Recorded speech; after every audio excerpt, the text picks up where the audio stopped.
करने से प्यास बढ़ जाती है।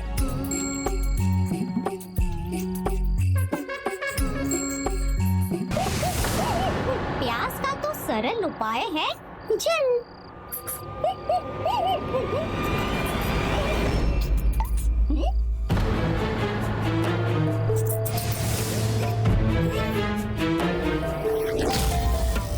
अभी समाप्त होना था इस जल को। मेरी प्यास बढ़ती जा रही है प्रभु, मैं जल लेकर अभी आया।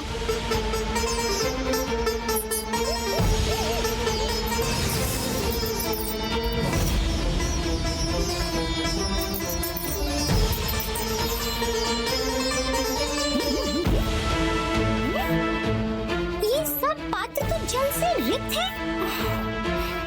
जल की एक बूंद भी नहीं है यहाँ, किंतु जलाशय में अवश्य जल मिलेगा। वहीं चलता हूँ।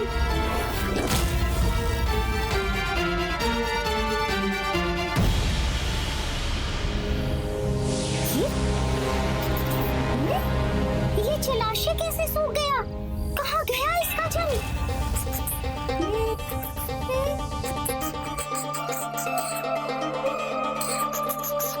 प्रभु, कैसी अवस्था हो गई है मेरी। प्यास से मुख सूखा जा रहा है और कहीं जल नहीं मिला। मैंने तो पहले ही कहा था मूषक जी, लालच बुरी बला है, और तले भोजन का लालच तो करेला, वो भी नीम चढ़ा है। मुझसे भूल हो गई प्रभु, क्षमा करें, दया करें। अपने सेवक पर अपनी लीला को रोक दीजिए प्रभु, क्योंकि जल के बिना मैं एक पल भी नहीं रह सकता। मूषक जी, मेरी लीला नहीं, किसी की माया है ये।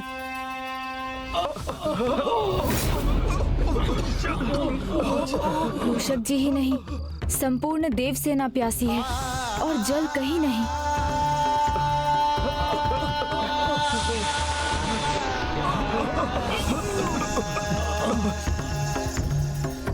प्रभु, हो ना हो, ये वही अनिष्ट है जिसका आपको आभास हुआ था। इस अनिष्ट का कारण हमें ही ज्ञात करना होगा मूषक जी। आइए।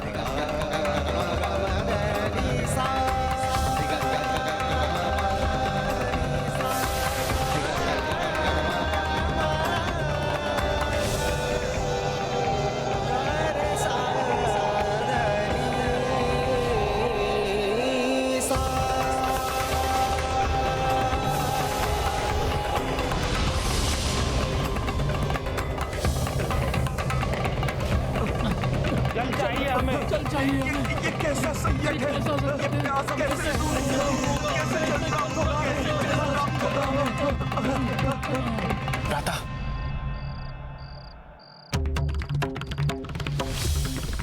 जल जैसे पृथ्वी से अदृश्य ही हो गया है। कहाँ जाऊं?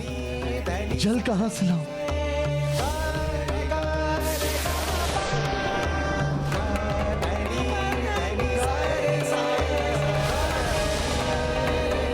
ये तो प्रभु, हमारे शत्रु तो जल से क्रीड़ा कर रहे हैं और उसे अकारण व्यर्थ कर रहे हैं। और यहाँ जल का ऐसा अभाव है कि हमारे सैनिक प्यास से व्यथित हैं। आपः प्रणीत भेषजम वरुधम तन्वे मम ज्योतिचा सूर्यम दृशे। अर्थात, हे जल समूह, जीवन रक्षक औषधियों को हमारे शरीर में स्थित करें, जिससे हम निरोग होकर चिरकाल तक सूर्य देव का दर्शन करते रहें। हमारे देवताओं और सैनिकों की रक्षा हो। पृथ्वी पर 3 ही रत्न हैं, अन्न, वायु और जल। जो इसका संचय नहीं करेंगे, उन्हें तो इसका परिणाम भुगतना ही होगा। किंतु ये स्पष्ट है, उन असुरों के पास जल का कोई अभाव नहीं है। अवश्य इसके पीछे माया सुरासई की ही चाल है। आइए, हम शीघ्र जाकर भ्राता को सूचित करें।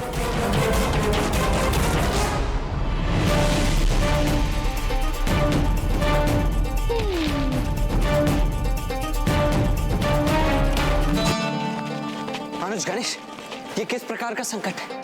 समस्त संसार में जल सूख गया है, जल कहीं भी नहीं। यहाँ तक कि मैं अपने जल तत्व से भी जल प्रकट नहीं कर पा रहा हूँ। और तो और वरुण देव तक जल प्रकट करने में असमर्थ रहे हैं। वरुण देव,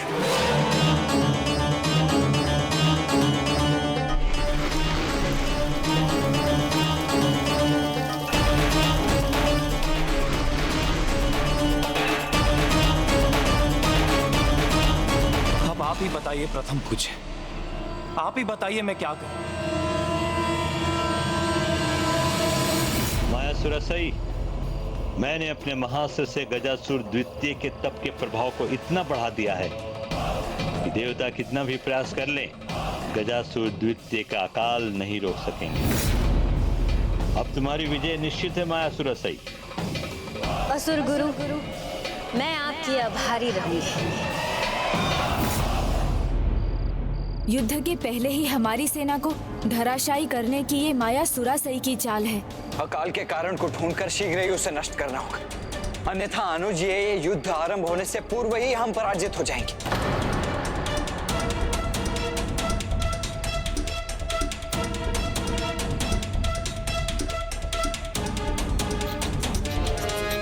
एक उपाय है भ्राता, हर आपदा का कोई केंद्र होता है जहाँ से उसका आरंभ होता है और जहाँ उसका सर्वाधिक प्रभाव होता है। यदि हम उस केंद्र को ढूंढ सकें तो इस संकट का कारण और समाधान दोनों हमें एक ही स्थान पर मिल जाएंगे। किंतु हम वो केंद्र ढूंढेंगे कैसे? जिस प्रकार सागर की गहराई सागर में उतरकर ही ज्ञात की जा सकती है, उसी प्रकार किसी भी समस्या या आपदा की शक्ति उसके केंद्र के निकट जाकर ही ज्ञात होगी और इस अकाल के केंद्र की ओर ले जाएगी हमारी प्यास।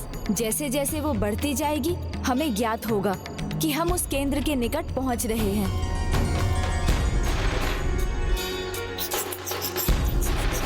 किंतु हम दोनों को तो प्यास लगती ही नहीं। इसका समाधान तो अत्यंत सरल है प्रभु। ऐसे किसी को अपने साथ ले जाइए जो प्यास से पहले ही त्रस्त हो। जैसे मैं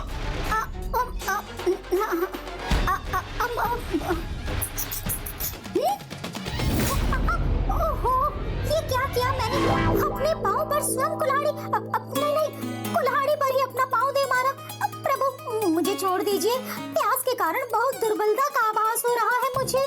प्रभु प्रभु प्रभु। इसलिए तो आप मेरे वाहन नहीं अपितु मैं आपका वाहन बना हुआ हूँ मूषक जी। आप तो बस मुझे इतना बताते रहिए कि आगे बढ़ने पर आपकी प्यास बढ़ रही है या नहीं, तभी पता चलेगा हम सही दिशा में जा रहे हैं। अभी तो कुछ पता नहीं चल रहा प्रभु। मूषक जी ध्यान से सोचिए और उत्तर दीजिए। उचित है प्रभु, मेरी प्यास तो वैसी ही है जैसे आरंभ में थी। अच्छा, अर्थात हम अकाल के केंद्र में नहीं कहीं और ही जा रहे हैं। हमें दिशा बदलनी होगी।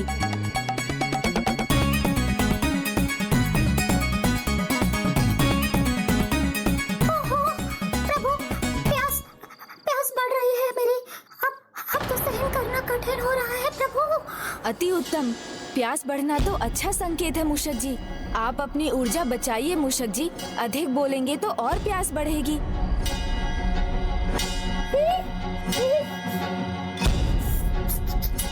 हाँ प्रभु, ये उचित दिशा है। मेरी प्यास कम हो रही है। हाँ। अर्थात ये अनुचित दिशा है। हमें उस ओर जाना चाहिए जहाँ आपको सर्वाधिक प्यास लगे, क्योंकि वहीं इस समस्या का केंद्र होगा और वहीं जाकर हमें इसका समाधान भी प्राप्त होगा।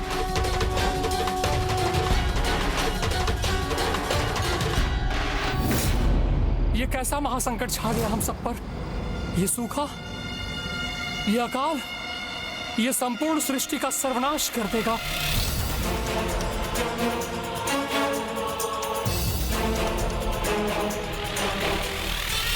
सृष्टि को इस महासंकट से अब वही बचा सकती है, सृष्टि की माता, सृष्टि की देवी, जो स्वयं प्रकृति है, जगत जननी है, माता पार्वती।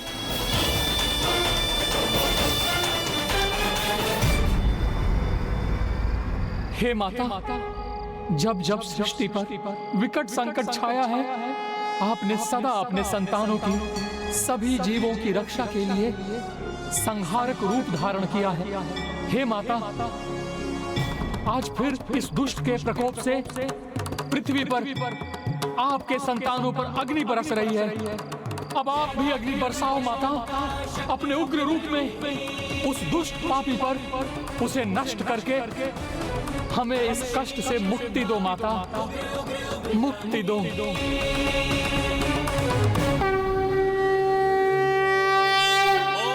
जयंती मंगला काली भद्रकाली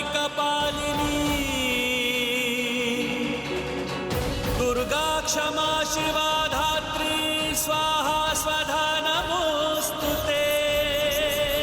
कोई वहाँ माता से सहायता की गुहार लगा रहा है, कदाचित उसे कुछ ज्ञात हो। माता ने यदि गुहार सुन ली तो मेरे प्राण बच जाएंगे।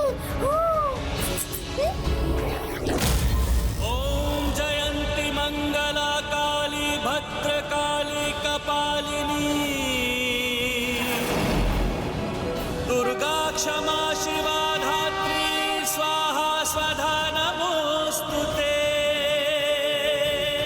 किसकी पुकार है ये? मेरा कौन भक्त मुझे पुकार रहा है? किस संकट में है वो?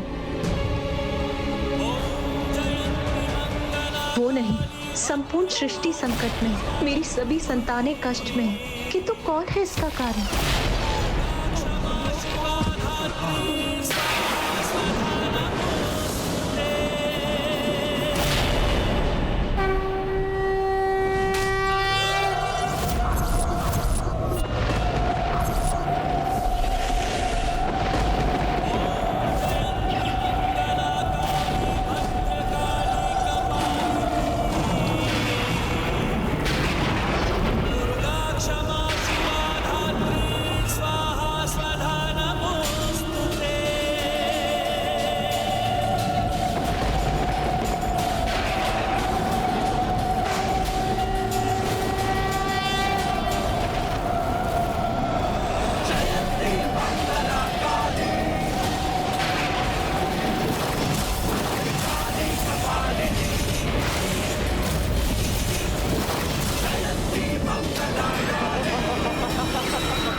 अद्भुत है आपका ये दिव्य रूप, ये दिव्य तेज।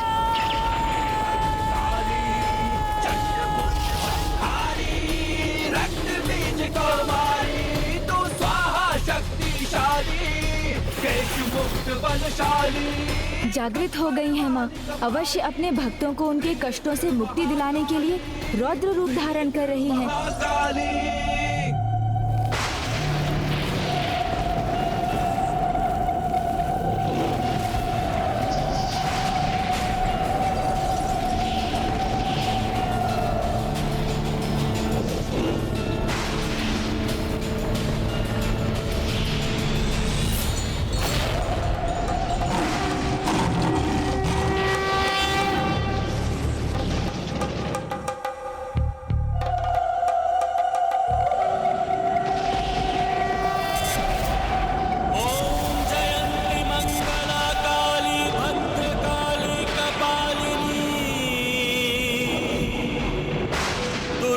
क्षमा शिवा धात्री स्वाहा स्वधा नमोस्तुते।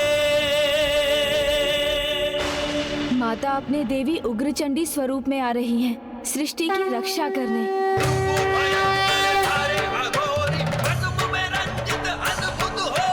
प्रकृति के साथ इस प्रकार की क्रीड़ा करने का दुस्साहस जिस किसी ने भी किया है, माता के क्रोध को जिसने भी जागृत किया है, उसे इसका दंड मिलने का समय अब आ गया है।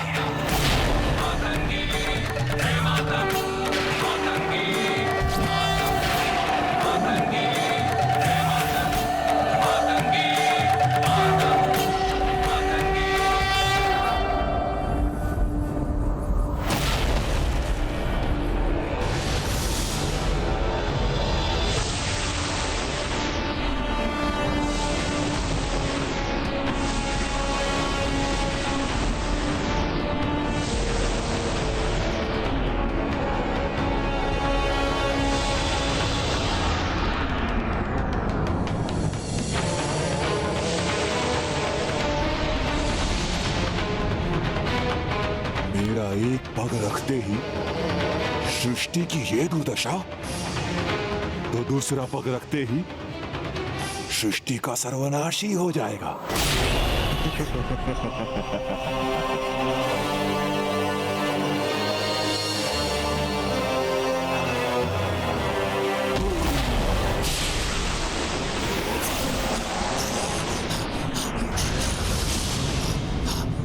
भस्म का ढेर बनेगी ये सृष्टि। फिर ना तो कार्तिकीय शेष बचेगा, न कोई जीव जंतु। बस महेंद्रपुरी के वासी मेरे असुर ही जीवित रहेंगे।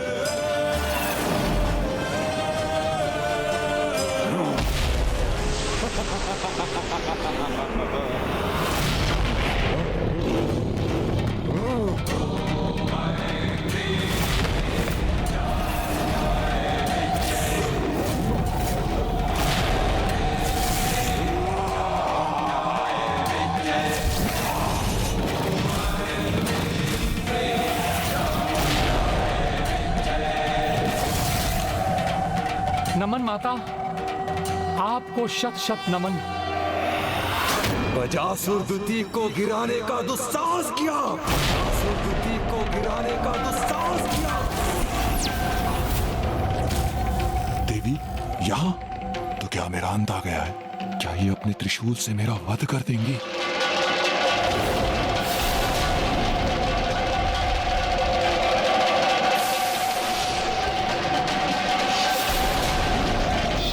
ये असुर सुरक्षा महाअस्त्र, जब तक तुम इसके निकट रहोगे तुम्हारी अकाल शक्तियां तुम्हारे नियंत्रण में रहेंगी। इतना ही नहीं, स्वयं देवी दुर्गा भी प्रकट हो जाए तो भी तुम्हें रोकना असंभव होगा।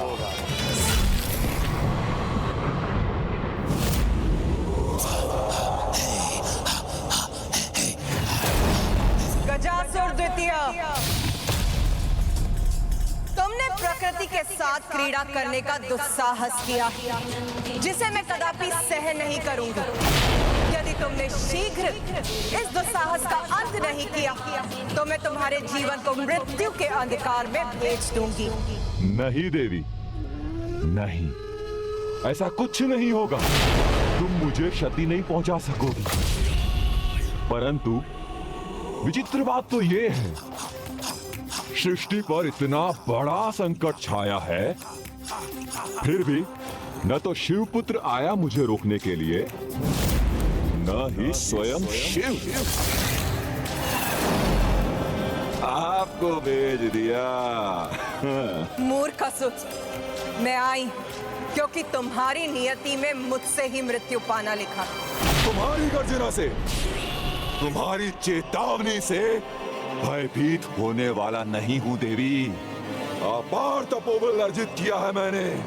तुम मुझे हानि नहीं पहुंचा सकती, नहीं रोक सकती हो। चाहो तो प्रयास करके देख लो।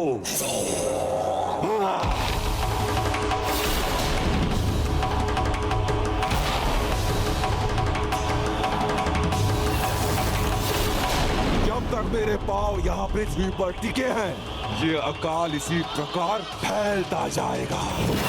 जहां तक मेरी इच्छा होगी सब मारे जाएंगे, शेष बचेंगे केवल असुर।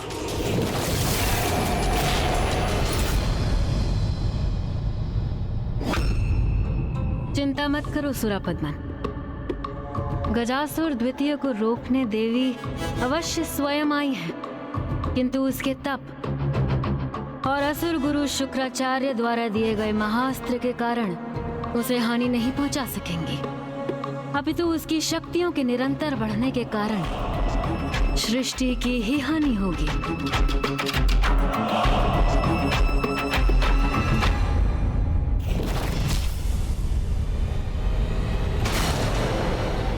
उचित है देवी, पराजय का अपमान सहना ही चाहती हो तो लो, मेरे त्रिशूल का प्रहार सहो।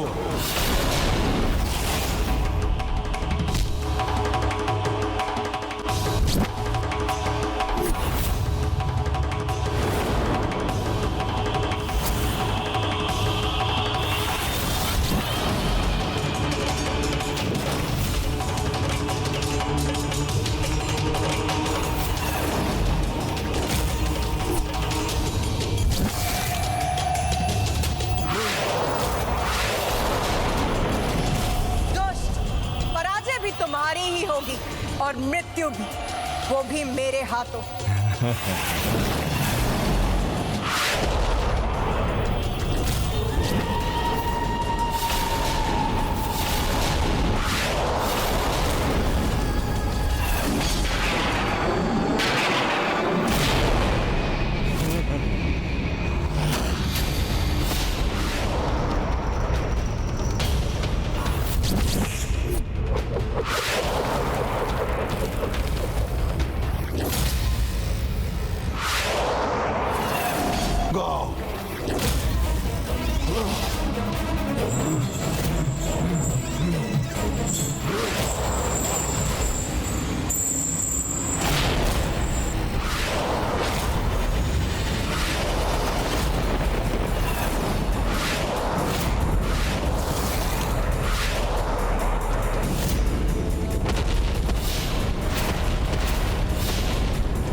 ये तो बहुत अच्छा संकेत है। प्रभु, मेरे प्राण जाते जाते रह गए और आप इसे अच्छा संकेत कह रहे हैं। हाँ मूषक जी, कभी कभी संकट में भी अच्छे संकेत छिपे होते हैं। ये अस्त्र जहाँ से आया है, आपदा का केंद्र वहीं कहीं है, अर्थात हम उचित दिशा में बढ़ रहे हैं, किंतु अब और शीघ्रता करनी होगी हमें। ये कैसा सर्वनाश है प्रभु।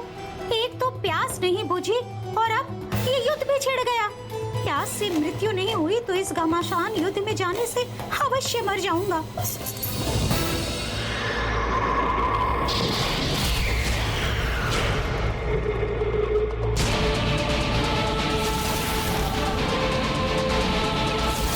मेरा ये शूल प्रहार व्यर्थ नहीं जाएगा देवी।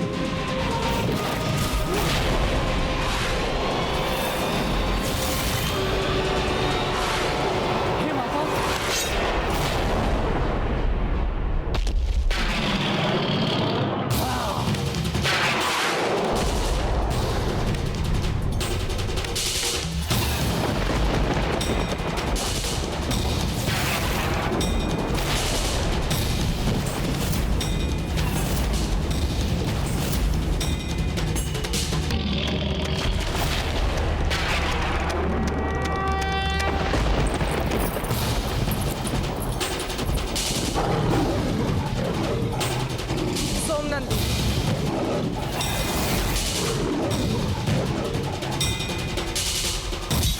ये क्यों सुरक्षित है?